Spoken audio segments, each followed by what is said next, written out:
Pinagkaguluhang matindi ngayon si Althea, akala mo celebrity. Wow! Hello Pack members! Welcome back to Husky Pack TV. Another vlog takeover na naman dahil wala pa nga si Mother at nasa Mindoro pa. Pero actually, nung time na binivideo ko to, si Mother po ay nakasakay na sa barko at anytime ay pwede na siyang dumating, kaya abangan nyo na lang ang pag-uwi niya from Mindoro. Bukod nga sa mga Pack members natin na naghihintay sa kanya, ay pati yung mga doggy sa labas dito ay for the waiting na rin. Pero syempre, pinakakain pa rin natin sila kahit wala si Mother. Anyways, ganito nga pala ang itsura sa off-leash area kapag nga po umuulan. Kasi nga lately talagang napakatindi ng pag-ulan. Biglang uulan na malakas at biglang mawawala naman. Katulad nga ngayon, mukhang maaraw naman pero grabe yung ulan kanina. Kaya for the baha talaga dito sa off-leash area ng ating pack members. Pero syempre, kailangan pa rin natin silang mapalabas for their daily exercise. At yung ibang pack members kasi talaga natin ay naghihintay nga ng paglabas nila para makapag-potty. Kung yung iba kasi nagpa-potty sila sa mga CRs nila, yung iba ayaw talaga at mas hinihintay nga at gusto nala dito sa off-leash area. Kaya naman kapag ganito na hindi umuulan sa labas at medyo putik lang, ay ginagawa na lang talaga natin ng paraan. Eto nga for the tapal-tapal tayo dito ng karton doon sa mga areas na may basa-basa para nga hindi magputik ang ating pack members. At syempre pagpasok nila para hindi na rin magputik yung kanika nila mga rooms. Syempre after nilang magputik, siguradong madadala nila ang putik sa loob ng mansyon. Nauna na nga si Althea na i-try ang mga boxes na yan. Talagang dyan pa siya humiga. Buti nga lang pumasok na ulit dahil palabas na rin ang ating pack members. Nauna na lumabas syempre ang ating mga girls at grabe talagang nakita na lang natin bigla ay may wiwi dyan sa box. Noon na nga hindi pa talaga namin alam kung sino ba ang nagwiwi dyan since hindi nga namin na-witness. Kaya naman talagang palaisipan kung sino sa tatlo ang nagwiwi dyan. Anyways, hindi rin nga pala takot si Althea sa tatlong to kasi every time na lumalabas ang tatlo talaga nakikipagkulitan siyang ganyan. Habang nakikipaganyanan nga siya sa tatlo, nakita namin na kung sino ang nagwiwi kasi ayan nagpupurin siya dyan sa box na yun. Walang iba kundi si Brindel.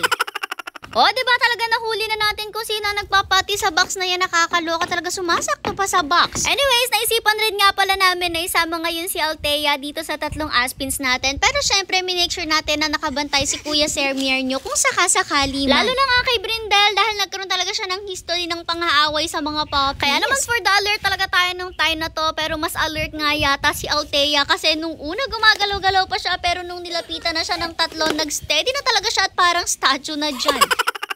Sakto nga eto, pinagtatluhan na talaga siya, pinag-aamoy-amoy lang naman. Pero syempre alam naman natin na kapag ganito kakalma ang mga aso ay may possibility pa rin na mangagat sila. Yes guys, kailangan din natin mag-ingat sa mga dogs. Hindi porket tumatahol sila ay mangangagat sila at hindi porket hindi tumatahol ay hindi mangangagat. Napanood ko nga noon na yung pagtahol ng aso, hindi po yun ang signal ng pag-attack nila or pangangagat nila. Kaya minsan yung mga tahimik na aso akala mo kalmado lang pero talagang mangangagat na rin. Anyways, balik na nga tayo dito sa apat. Bali hindi talaga siya tinigilang amoy-amoyin, lalo na nga nitong si Oreo at si Britney. Naisipan ko rin nga na patakbuhin si Kuya Sir Mierno. Sabi ko nga baka susunod sa kanya si Althea at aalis dyan sa pwesto niya kasi kanina pa talaga siya naka-stock dyan. Tinatawag na rin nga ni Kuya Sir Mierno ang pangalan ni Althea nito pero hindi naman siya umaalis talaga dyan sa pwesto dahil nga natatakot pa siya. Ang ending tuluyang humabol sa kanya ay si Brindel lang at mas nakakaloka pa dahil nangangagat-ngagat siya kapag naabutan niya si Kuya Sir Mierno. O diba, libre kurit pa.